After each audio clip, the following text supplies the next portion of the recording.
लेकिन पूरे election debate में हमने मोदी के भाषणों में कितनी हेट स्पीचेस हैं, कितनी नफरत है, ये देखा। लेकिन अगर आप देखिए इंडिया गठबंधन और बाकी लोगों के जो भाषण हैं उनमें कितनी बार मुसलमान शब्द का इस्तेमाल होता है। राइट विंग शिफ्ट जो इंडियन पॉलिटिक्स का है वो इतना ज़बरदस्त है कि लोग हजार बार, जो विपक्ष है जिससे सारा दारो मदार है, मैं लखनऊ की रहने वाली हूँ, लखनऊ में अकबर नगर ढा दिया गया, अपोजिशन गायब, क्यों? क्योंकि रहने वाला वहाँ मुसलमान है, बुलडोज़र के सामने खड़े होने की हिम्मत नहीं। वो तो बहुत भला हुआ कि मध्य प्रदेश में कांग्रेस का घर गिराया गया, तब प्रियंका गांधी बोली, कांग्रेस बोली। उससे पहले बुलडोज़र इनजस्टिस पर कंप्लीट क्रिमिनल साइलेंस मौजूद था। ये है नैरेटिव सेटिंग। एक हिंदू स्टेट में, एक हिंदू फासिस्ट स्टेट में किस तरह से मेंटली तैयार करने का जो खेल है, उसका खेल बहुत लंबे समय से चल रहा है। और आज की तारीख में 2024 में चुनावी नतीजे निश्चित तौर पर 240 पर रोकते हैं बीजेपी को, लेकिन नैरेटिव बनाने का जो खेल है वो और तेज़ हो जाता है। नफरत नैरेटिव जो चल रहा है, और उसमें जो मीडिया और ख़ास तौर से जो कॉरपोरेट मीडिया है वो उसमें पहले की तुलना में और ज़्यादा तेज़ कदम ताल करता हुआ दिखाई देता है।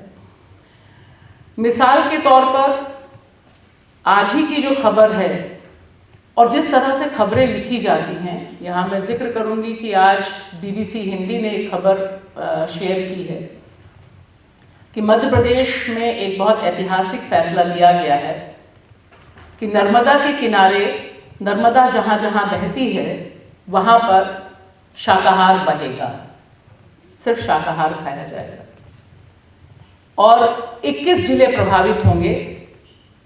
वहाँ के मुख्यमंत्री का ये जो फैसला है, और ये सबसे ईजी सी चीज़ है जिसके बारे में बहुत कम बात होती है। मैं खाली ये कहना चाहूँगी कि अब आप आज की तारीख में देखिए, टाइम्स ऑफ इंडिया को उठाइए, इंडियन एक्सप्रेस को उठाइए, तमाम जो बड़े अखबार और जो टीवी चैनल्स हैं उनको उठाइए, और आप देखिएगा कि तकरीबन सारे लोग, देश की जनता अपने दर्शकों, अपने पाठकों को शाकाहार कितना पवित्र है। कुछ समय पहले भास्कर ने बॉटम छापा था कि एक गांव ऐसा है जो कितना पवित्र है, कितना पुनीत है, क्योंकि वहाँ पर इतनी पीढ़ियों से सिर्फ शाकाहार खाया जाता है, मांसाहार नहीं खाया जाता है, शराब नहीं पी जाती है, लहसुन प्याज नहीं खाया जाता है। ये होता है नैरेटिव सेटिंग सबसे शाकाहारी ढंग से, सबसे वेजिटेरियन ढंग से, जिससे किसी को भी दिक्कत नहीं होती, जिससे सेकुलर लिबरल भी कहता है ठीक है शाकाहारी को तो प्रमोट कर रहे हैं, क्या दिक्कत है। क्योंकि ये जो नरेशन है ये तकरीबन एक इस्टेब्लिश्ड नरेशन में तब्दील हो गया है।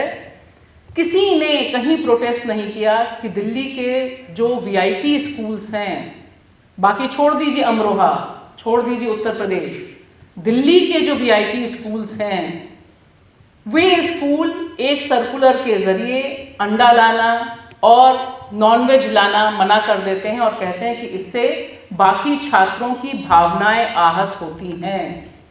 नोबडी रेजिस्टेड, कोई वहाँ नहीं गया, छात्र नहीं गए, पेरेंट्स नहीं गए, तमाम सिविल सोसाइटी, दिल्ली हब है सिविल सोसाइटी का, तमाम संगठनों का हब है, एक भी ऑफिशियल प्रोटेस्ट इन स्कूलों के पास नहीं पहुँचा। यानी ठप्पा लग गया, एक नैरेटिव हो गया कि शाकाहार के बरक्स अगर मांसाहार खाया जा रहा है तो भावनाएं आहत होती हैं, और हमें भावनाएं आहत करने का जोखिम नहीं उठाया जाना चाहिए। ये जो नैरेटिव सेटिंग है ये इस लेवल पर पहुंची हुई है कि जिस समय RSS की बात होती है, RSS के 3M के बारे में हम सब जानते हैं, तकरीबन जो यहाँ बैठे हुए हैं, कि RSS ने जिन 3M को अपना शत्रु बताया था, मुसलमान, मार्क्स और मेकाले यानी ईसाई। आप देखिए कि आज की तारीख में 2024 का चुनाव हो गया, विपक्ष का सारा कैंपेन हो गया, काफ़ी लोग बल्ले बल्ले भी हुए, रुका भी, एक रथ जो चल रहा था रुका भी रथ। लेकिन पूरे इलेक्शन डिबेट में हमने मोदी के भाषणों में कितनी हेट स्पीचेस हैं, कितनी नफरत है, ये देखा। लेकिन अगर आप देखिए इंडिया गठबंधन और बाकी लोगों के जो भाषण हैं उनमें कितनी बार मुसलमान शब्द का इस्तेमाल होता है। राइट विंग शिफ्ट जो इंडियन पॉलिटिक्स का है वो इतना ज़बरदस्त है कि लोग 1000 बार, जो विपक्ष है जिससे सारा दारोमदार है, मैं लखनऊ की रहने वाली हूँ, लखनऊ में अकबर नगर ढा दिया गया, अपोजिशन गायब, क्यों? क्योंकि रहने वाला वहाँ मुसलमान है, बुलडोज़र के सामने खड़े होने की हिम्मत नहीं। वो तो बहुत भला हुआ कि मध्य प्रदेश में कांग्रेस का घर गिराया गया, तब प्रियंका गांधी बोली, कांग्रेस बोली। उससे पहले बुलडोज़र इनजस्टिस पर कंप्लीट क्रिमिनल साइलेंस मौजूद था। ये है नैरेटिव सेटिंग। और आज तमाम अखबार, मीडिया और ऐसे मीडिया घराने जिनके बारे में काफ़ी अच्छे ढंग से देखा जाता है, वहाँ पर भी एक नैरेटिव सेट है हमारे सामने कि मुसलमान इज इक्वल टू लव जिहाद, लैंड जिहाद, फ्लड जिहाद, फर्टिलाइज़र जिहाद। आप देखिए इसमें कंपटीशन लगा हुआ है। हेमंत विश्व शर्मा सबसे ज़्यादा अनकॉन्स्टिट्यूशनल ढंग से एक सरकार को चला रहा है। लेकिन देखिए कि जो बाकी सरकारें हैं, जो बाकी पार्टियां हैं, कितने लोगों ने हेड ऑन लिया। वहाँ पर जब इतना फ्लड जिहाद होने लग जाता है तब वहाँ की पार्टियां आती हैं और बोलती हैं यहाँ पे आके द्रौपदी मुर्मू से मिलती हैं। तो ये जो एक नैरेटिव सेटिंग है कि आज की तारीख में मुसलमान, आप खबर लिखते हुए देखिए बहुत ही तसल्ली से, अब कोट अनकोट भी, इंडियन एक्सप्रेस को भी कोट अनकोट लगाने की ज़रूरत नहीं पड़ती ज़्यादा, कि आप कथित तौर पे लव जिहाद कहेंगे, कथित तौर पर ये जिहाद कहेंगे। ठीक उसी तरह से ईसाई को लेकर जिस तरह से खबरें, और ख़ास तौर से हिंदी पट्टी में जो खबरें आ रही हैं वो इतनी परेशान करने वाली हैं। जो सो कॉल्ड जोशुआ मिशन के लेकर जो खबरें होती हैं, आप देखिए कि एक दिन दैनिक भास्कर में खबर छपती है, आगे पीछे कंपटीशन चलता है, ऑर्गेनाइजर, पांजन, ऑफ इंडिया, इनमें जो कंपटीशन है कि वही खबर उसी तरह से क्रिश्चियन ईसाई मिशनरीज के खिलाफ बिल्कुल उसी तरह का प्रचार, और उस प्रचार के बारे में ज़मीन पर कहीं से भी काउंटर नहीं नैरेटिव बिल्डअप हो रहा है। बहुत कम लिखा जा रहा है। मुझे लगता है कि हम खाली इस बात से खुश हो जाते हैं कि एक फैक्ट चेक हो जाता है, कुछ संस्थाएं हैं, ऑल्ट न्यूज़, जुबेर, ये लोग फैक्ट चेक करके एक नरेशन सेटअप करते हैं, लेकिन वह नरेशन कितनी दूर तक पहुंचता है।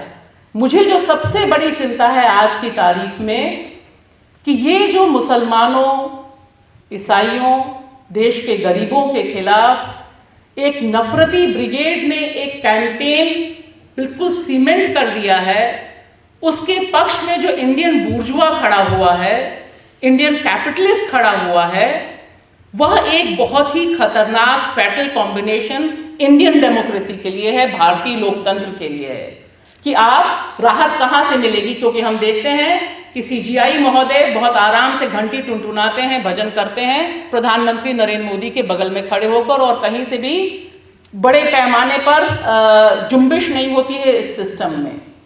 तो ये जो एक कोल्यूजन है कि जो हमारे कॉन्स्टिट्यूशन में सेपरेशन ऑफ पावर था, जहाँ चेक बैलेंसेस थे, 2024 में वह पूरी बेशर्मी के साथ ये जो कोल्यूजन है वो नंगा होके हमारे सामने खड़ा है। किसी को शर्म नहीं है, बहुत आराम से हेमंत विश्व शर्मा हो, सारे मुख्यमंत्री, योगी आदित्यनाथ के नाम बोलने की भी जरूरत नहीं, हम सब जानते हैं।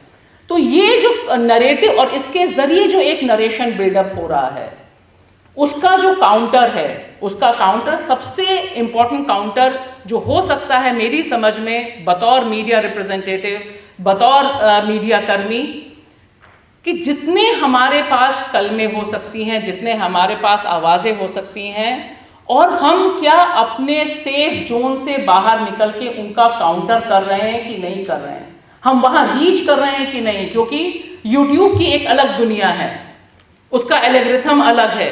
आधे लोग बहुत चुन चुन कर बात करते हैं कि लिंचिंग पर बात होगी, अगर आपने लिंचिंग हेडलाइन में डाल दी, थंबनेल में डाल दी, तो आपका वीडियो चलेगा नहीं।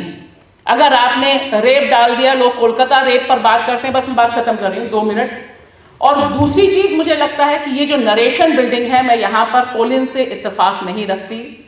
कोलकाता में जिस तरह से एक रेप केस के इर्द गिर्द गुस्सा फूटना बहुत जायज है, सड़क पर आना बहुत जायज है, लेकिन उस गुस्से का जो पॉलिटिकल इस्तेमाल राइट विंग कर रहा है, हमें साथ साथ बोलना पड़ेगा कि किसी भी गवर्नर को इस तरह की अभद्र भाषा इस्तेमाल करने का अख्तियार नहीं है। ही cannot use this kind of a language. और जो एक प्रोटेस्ट है, एक जो सिलेक्टिव आउटरेज है, वह दरअसल सब औरतों के ऊपर जो रेप हो रहा है, जो सेक्सुअल असॉल्ट है, उसके प्रति एक दूसरे ढंग का एनवायरनमेंट बिल्डअप करता है। तो हमारा जो आक्रोश है, वह आक्रोश सिर्फ कुछ इंसिडेंट में अगर जब होता है तो निश्चित तौर पर वह जो बड़ी लड़ाई है महिलाओं की गरिमा और आज़ादी की, उस लड़ाई में मदद नहीं करता। और दूसरी बात, दुख की बात है, लेकिन जो सच है वह यह है, भारत बांग्लादेश नहीं है। भारत का स्टेट, भारत की जो डेमोक्रेसी और जो भारत का बुर्जुआ स्ट्रक्चर है, उसकी जड़ें बहुत गहरी हैं। लिहाजा हमें किस तरह से इस नरेशन का हम विरोध कर सकते हैं, किस तरह से इस नरेशन को काउंटर कर सकते हैं, और कम से कम हर कदम पर जो फेक प्रोपेगेंडा है उसे काउंटर करते हुए एक जवाबदेही, अकाउंटेबिलिटी माननी कितनी ज़रूरत होगी, रीच आउट कैसे करेंगे, ये शायद हम सब के लिए बतौर इंडियन सिटीजन सबसे बड़ी चुनौती है। शुक्रिया।